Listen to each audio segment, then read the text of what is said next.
Two pieces on the FINA decision.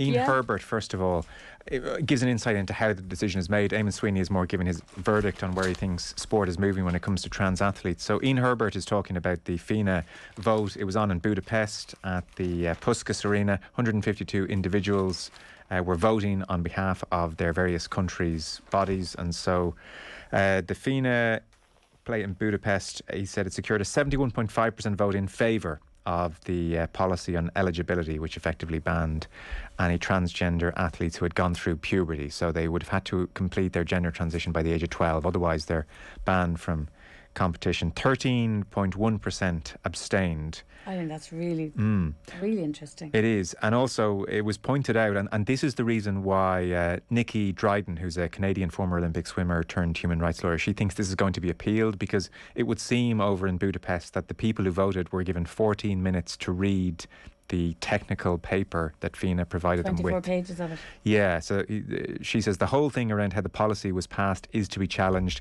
This is not the end of it. This will go all the way up to CAS. So it certainly looks, by the way FINA presented it, and I can't say for certain, but it looks like they were very much of a mind to have the vote passed. And well, yeah, it is. It was such a dramatic decision, and this is interesting insight into how it was made, if you like, which people may not have got initially.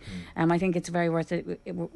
But to show how small the sport world is, and this element of the sport world at that high level is as well, it is interesting, because you've one person saying, yeah, this is going to get appealed in CAS, and then in the article he points out FINA is confident because the executive director Brent Nowitzki, who led Sunday's presentation, is a former managing counsel at CAS, while the expert FINA has engaged on the policy include James Drake OC, a London-based former CAS arbitrator. So anybody who's involved at this level in sport, they know the scene, and sometimes they're very involved in other elements of the scene. So that's interesting. But it does give some insight on. I think the 13.1% abstained is very interesting, because this is such a vexed and difficult question, and it's Eamon Sweeney, I think probably hits the nail on the head. In just one sentence in his piece, he does it, which is, he says, the idea of privileging inclusion over fairness may seem strange. Surely competitive integrity trumps all, but the issue isn't quite that simple. You know? He's not in favour of this ban, Eamon Sweeney, on the back page of the Sunday Independent. And it does seem hockey, triathlon are all moving to make a move now. Seb Coe is very much on what he says. Seb Coe's line is where we're making a judgment about fairness or inclusion, I will always fall down on the side of fairness, but others take a different view. And that's again. But that's again summarising the nub of it, isn't it? And I remember being involved in a discussion with this a couple of years ago, and a trans woman said to me that one of her problems is that she just wants to play sport at a community level, but that the rules that apply to her are the rules that apply to sport at an elite level within her sports governing body. And that's interesting, even, isn't it? That had never really struck me. And I also, somebody in in one of the Irish governing bodies told me that they had trans women playing sport, but it hadn't been officially passed by the NGB, but it was agreed between clubs at the level that they were playing at. They were not deemed to be a danger because it was a contact sport.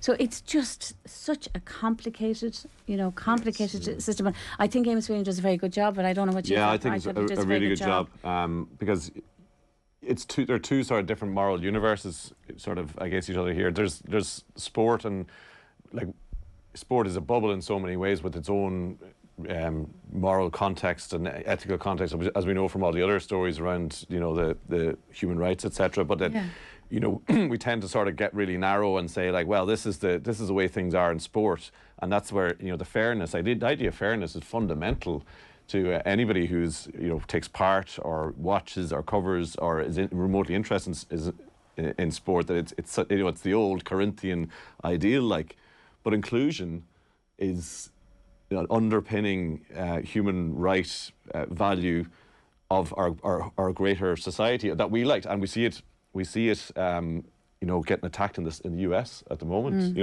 And what's great about Sweeney's piece is he talks about how those on the other side of the argument, they're not always taking a cold and impartial view on it, that, you know, many of the same states that are now in which abortion is now illegal in the states have also acted to follow up on this on banning trans athletes as well. In other words, it's a culture war tool as well. So come back to the sort of ethics of sport, and I know there's a reference to Dr. Ross Tucker, who, you know, like Joe, you'll probably be able to put his view into a lot better than me, because I know he's been on the show quite a lot. But you know, I think it's that you know, male female is a classification as such, in the same way that other classifications within sport, and therefore you need to have a line. Yeah. Where that classification is drawn. He said it's like akin to why we different weight categories in boxing. It's to somehow level the playing field. It's so that if otherwise, if we just had the human race Olympics, the women wouldn't win most of the events. Is the truth. His sense was, and I'm paraphrasing him here, and Sonia O'Sullivan actually listened to his argument and went big in it in the Irish Times that week. From memory, Ross Tucker effectively made the point that sport really has just run away from this for as long as it possibly can, and the International Olympic Committee in the last couple of months, last November, the International Olympic Committee got together and said, this is an off-the-record summary, but they said, this is way too complicated for us. This is a huge hot potato. Let's just spin it back out to the NGBs. Yeah, each individual sport, you figure it out and we'll be right behind you. Yeah. Up to you guys. And so sport is now grappling. That's why swimming are having this vote, and the other sports are having this vote. Ross Tucker said, and it's a point lots won't like and lots will agree with, but he said, from his point of view, this old tactic of reducing testosterone after puberty does not work. The residual benefits endure. And so he said, sport is now going to have to decide if it wants to be about, and Eamon Sweeney uses the same point here, is sport going to be about fairness, or is sport going to prioritise inclusivity? Because he said on the fairness point, for him, he said it's not even complicated science. He said it's not complicated science that the advantages once you've gone through puberty are not reduced significantly, or to the extent required with testosterone levels reduced. So he said from a scientific point of view, this is very clear cut.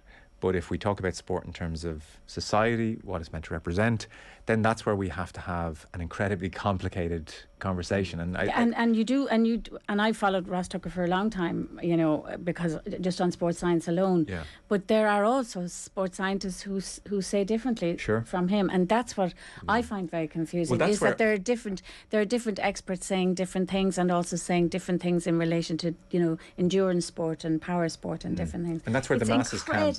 What chance do we have if the science disagrees? You know, and I heard Ken Early make the point during the week, for instance, like, you know, the masses can be swayed by things like the visuals of Leah Thomas, the swimmer, who was head and shoulders literally above her competition winning, and instinctively saying, well, that can't be right. We don't know about the science or the power output or what's happened there. We just don't, we're not scientifically trained to make those decisions. And yet it has certainly become weaponized, and an area where I think some of probably the political testing has realised that it is an area where the general public look at the Leah Thomas example and say, oh yeah, that can't be right, and they're on board with reducing trans rights in that sphere. So that's almost another front on the whole, oh, society's gone to hell in a handbasket, you know, we need to roll back, you know, and everything has been granted. And so they're probably ploughing money into that further. And Eamon Sweeney quotes the Laurel Hubbard, you know, the New Zealander, the weightlifter, who went and finished last, you know, as it happened in the Olympics in her category. I saw that. But then the counter argument could be Laurel Hubbard potentially took the place of a New Zealand athlete whose dream it was to go to the Olympics. Absolutely. So that's where the complications is. The problem with trying to balance inclusivity with fairness is everybody's going to have a different perspective on that, not least the female athletes, those of us looking on. And the other point Ross Tucker made is, in certain sports, and it's not discussed in Eamon Sweeney's piece at all, is the element of safety. So Ross Tucker was making the point that at the moment, you could have 20 stone male rugby player transition and very, very quickly be participating in the female rugby game, and that poses, in his opinion, significant risk. Equally, in boxing, you could have, in theory, and extreme examples often make for bad case law, and actually bad extremes have been used here. This is what's happening exactly here, is that it's the extremes. But in theory, you could have Tyson Fury transition and very quickly be fighting females in the heavyweight division. And again, does that pose a significant safety risk? Then you have all the complications of, you know, whatever medicine you take to do to transition. How does that affect you physiologically? And this is where all the arguments come in. One of the interesting things he says is, for one thing, I'm quoting Eamon Sweeney, he said, for one thing, the scientific evidence on trans women's athletic performance is not conclusive, and that's one of the complications. And then for another, he says, the loudest opponents of trans women in women's sport have an unfortunate tendency towards hyperbole, and that's probably, there's an element of truth in that as well. Yes, I think, absolutely. You know. And he quotes Megan Rapinoe, the American soccer player who's gay and is always obviously advocating for LGBT rights, but she was saying the notion that trans children are being told that they're gross and they're different and evil and sinful and they can't play sports with their friends that they grew up with. Yeah, that's where you have to. And he has the stat that only 13% of trans students in America participate in sport. So he's saying decisions like the one FINA took might be defended as unavoidable from the point of view of fairness, but from the point of view of inclusion, they're a tragedy. And you know, it's funny. That's the nub of it. I was talking to someone who was at a soccer coaching kind of festival, I suppose, and there were maybe a couple of hundred kids there. And as the competition increased, parents started getting more and more involved and all that kind of thing. And somebody stood up effectively and said, of the 100 kids here, none of these kids are playing the Premier League. Can everyone just relax? You know, and so if you apply that, for instance, to a trans teenager or somebody in their 20s who just wants to be part of society, and let's be honest, none of us here are playing in the Premier League, and if it's going to be deemed absolutely safe and in good spirit, that's where the inclusivity argument takes a massive importance as opposed to Olympic Games. Because your kids probably have trans friends or classmates and don't have any problem about that. Yeah. They know better is a good line in it. We've discussed it. I've talked about this for a couple of years, and I find it very, very difficult area I just find it difficult to make my mind up on it. But what I do know is that it is something that has become such an issue because gender is it's such a movable thing now. You know, transitioning. There are more people transitioning their gender, and that gender fluidity is so much increased in the next generations. So it's not going away. It just won't go away. And how sport deal with it is a very. It's just a huge debate for me, you know, because I understand as a woman that women's sport have separate categories, so that it's fair to women when they're competing. And certain sports are running away from this for as long as they can, whereas swimming feel, I suspect, on the back of Leah Thomas. That was such a high profile case. But other sports are saying, I would think privately what they're saying is, let's just stay away from this for as long as we can stay away from this. Well, as I said to you, anecdotally, as I've been told, certainly in one sport in Ireland, they've done it under the radar because it was at a community level, at a local level, and they thought, well, everybody here is happy that this athlete plays here, and it's not a problem for anybody involved. We don't have to go making laws here. Yeah. It's like we're talking about that at children's level, you say. I suppose one of the things that strikes me, and I'm a bit like you, I read everything I can. I don't understand the science. Yeah. If someone dumbs it down to me and really gives it to me in a basic form, I can understand the science, but I don't understand nanomoles and testosterone in any real way. My sense is, looking at it, is, and this is the problem, is that there isn't a one-size-fits-all solution to this. I mean, the boxing example that Ross Tucker gave me versus archery. Yeah. They're two sports that it would strike me might just have to have very different solutions. Yeah. Yeah. Look, I think that the whole,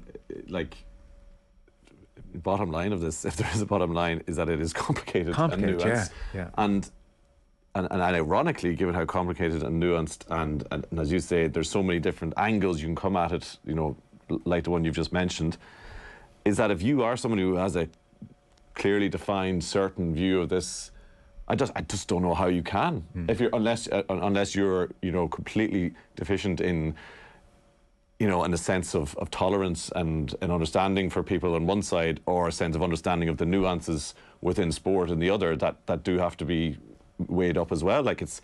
There is no other way of. I mean, it's a very good piece. Eamon Sweeney kind of weighs down on the side that inclusion is just about more important. I think, if I'm not You know, 'cause he says decisions like the one FINA took might be defended as unavoidable from the point of view of fairness, but from the point of view of inclusion, they're a tragedy. So that, you know, at a certain point, you know, it's his view that, like, we have to, that human rights do trump fairness within sport. But you know, anybody who comes down and says, you know, has a cold black or white view in this, like, it just doesn't. You know, it doesn't bear scrutiny. And we haven't even looked at, like, the fact that most sports science is based on men's bodies, that women physiologically are different than men. They suffer far more severely with concussions. They suffer far more severely with ACLs because of hip positionings. There's massive physiological things that women have to overcome in sport. Yeah. So when somebody transitions and becomes a female athlete, their power levels and other things may be changed, but also they haven't had to go through those sort of things to get to where they are. They didn't have periods for years. They didn't go through all of that. Like, it is just so complicated. I find it very difficult to. No, it is very difficult, and But I think what has to happen is that people have to be allowed to hear each other's opinions. I was just going to say the most disappointing aspect is how toxic it's become so quickly. Yeah. People now tread carefully and don't know what to say it because it's just so ugly. But as you said, it's the people outside protesting with such certainty either way that would confuse you the most in some respects. And I'm conscious, even just as we're speaking, there are football boots behind you with rainbow laces, you know, and for so long people had to, you know, LGBT people had to suffer so much in sport, you know, and now they don't have to, I hope, and I think it's getting better for men as well. You know, you just would hope that this can be dealt with as sanely as possible and as kindly as possible, whatever happens. Eamon Sweeney there, back page of the Sunday Independent, and then Ian Herbert's piece is more on what happened at that FINA